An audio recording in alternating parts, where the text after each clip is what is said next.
नमस्कार दोस्तों, जय संत रविदास जी। दोस्तों, रविदास जी के बारे में मैंने आपको बहुत सारी कहानियां सुनाई हैं। वो मानवता के कितने प्रेमी थे ये भी मैंने आपको बताया है। वो जीव जंतु को कितना प्यार करते थे ये भी मैंने आपको बताया है।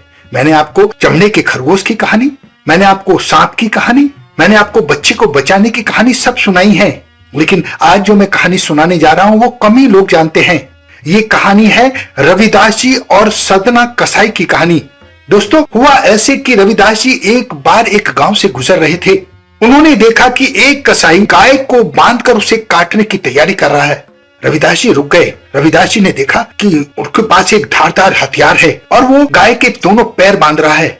रविदास जी उसके पास गए और उसे समझाया कि ये बिना बोलते जीव हैं, इसमें भी प्राण हैं, ये भी ईश्वर के बच्चे हैं, आप इसको काटो नहीं। कसाई को बड़ा गुस्सा आया क्योंकि कसाई का काम यही था। लेकिन उसने रविदास जी की शक्ति को नहीं पहचाना। उसने रविदास जी को कहा, जाओ जाओ यहां से जाओ, मेरा काम है पशुओं को काटना, मैं इस गाय को काटूंगा, मैं इसे खरीद कर लाया हूं, इस पर मेरा हक है। रविदास जी ने उसे बहुत समझाने की कोशिश की लेकिन वो नहीं माना। अंत में जब बात बढ़ गई तो उसने रविदास जी से उस कुल्हाड़ी कहें या छोटी तलवार कहें या फरसा कहें या गंडासा कहें, अलग अलग स्थानों पर अलग अलग प्रचलित है, लेकिन जिस हथियार से पशुओं को काटा जाता है, कसाई ने उस हथियार से रविदास जी पर वार किया।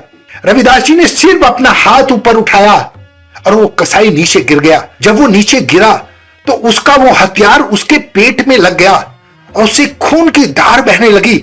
कसाई वहीं तड़फने लगा, चिल्लाने लगा, बचाओ बचाओ करने लगा।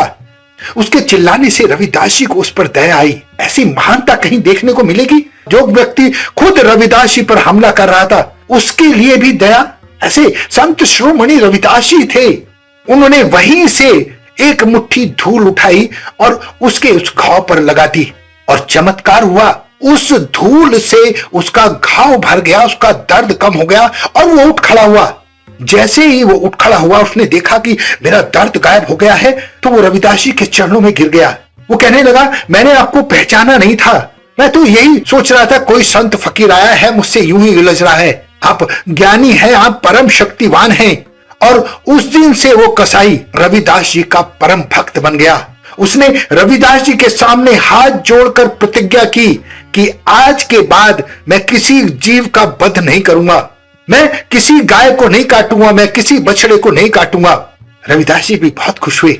दोस्तों, ये रविदास जी की महानता थी। उस महान संत में जितनी मानवता थी उतना ही प्यार जीव जंतु के लिए भी था। मैंने आपको हिरण की कहानी सुनाई, मैंने आपको खरगोश की कहानी सुनाई, मैंने आपको सांप की कहानी सुनाई थी। ये कहानी भी रविदास जी से जुड़ी हुई है और ग्रंथों में लिखी हुई है।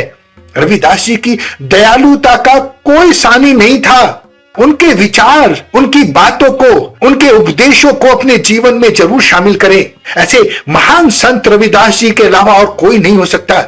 रविदास जी जो कर गए वो बहुत कुछ है और हम अपना जीवन परिवर्तित कर सकते हैं। बस आपसे मेरी नम्र निवेदन है कि रविदास जी के संस्कारों को, रविदास जी के उपदेशों को, रविदास जी के विचारों को अपने जीवन में जरूर शामिल कीजिए।